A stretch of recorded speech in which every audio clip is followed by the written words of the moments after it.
Hi everyone, Steve here from urbanwordpress.com. In the last video we showed you how to set up the cPanel and the areas of cPanel that you would need in order to set your domain up properly. As you can see here, still on urbanwordpress.com, we have absolutely nothing installed, and in this video I'm going to show you, using Fantastico, how easy and fast you can install the WordPress system and be up and running with a website. So we're going to go back into the cPanel and we're going to click on Fantastico Deluxe, which opens in a new window. As you can see down the left hand side here, you can go back to the control panel. You can install all sorts of systems here. The one we are interested in is the blogging application WordPress. It's not just a blogging application, you can do a whole lot more with WordPress, but we'll take you through that another time. Click on WordPress, and as you can see here, it brings up the option for a new installation. You can see current installations. You can have more than one installation. You can have as many installations as you like. That's one of the beauties of the HostGator web hosting. So we click on new installation.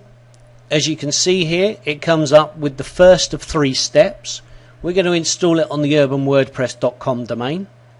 Now this area here, if you don't want to install it directly on the domain, if you want it in a subfolder so that you can have a sales page or a different type of website that is accessed immediately when people go to your site, then you can install it in an individual directory.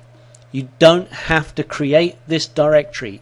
The installation does it for you. A little bit further down you can see we have the admin access data. So in here you can type in the username and password that you want your administrator to use to get into the WordPress website.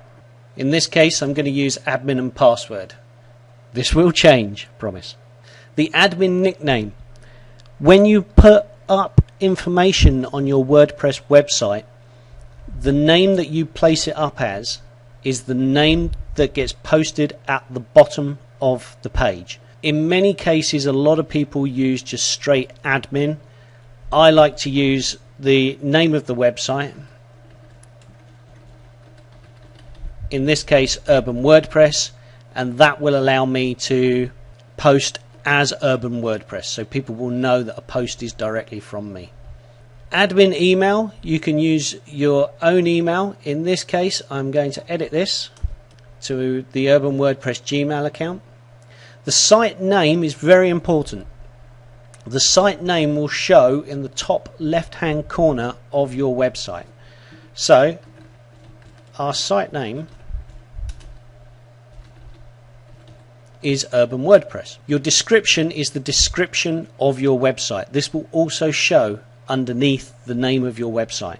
So there we go. That is step 1 completed. You then click Install WordPress. As you can see, stage 2 is very, very difficult. It tells you that it's going to set up the database for you. It tells you that you've chosen to install in the main directory of the domain, and the access URL will be urbanwordpress.com to get to your installed website. That's step 2. Difficult, isn't it? Click Finish Installation, and here you can see it's configured the 2 files that it needed to configure. Please notice we only offer auto installation and auto configuration of WordPress, but do not offer any kind of support. This is a message from Fantastico. You're not going to need support because we're going to teach you all you need to know to manage your WordPress blog. Here you can see the details that you entered. It says you will need a new username and password to enter the admin area. Your username is admin and your password is password. The full URL for the admin area, bookmark this. This is how you access the back end of your website. Okay, this is very important, and I suggest that down the bottom here you enter your email address and send these details to you in an email so that you have them close by so that you can access your website without any problems. That is WordPress installed. I did promise it was going to be easy, and I don't think it gets much easier than that. So we go back to the WordPress overview, and you can see now that the current installation is done. So now if we go back to our other screen, and up here you can see we've got the index of this is what it looked like before we installed WordPress, and now if I refresh that page we've now installed WordPress, and that's how easy it is. In the next video, we'll show you how to access the back end of WordPress using the URL that was sent to you when you entered your email address in the last screen. And after that, we will show you how to do a manual install, which will be a much longer video. I hope you feel proud of yourself having done your first WordPress install. I know I did when I did mine, and I look forward to seeing you in the next video.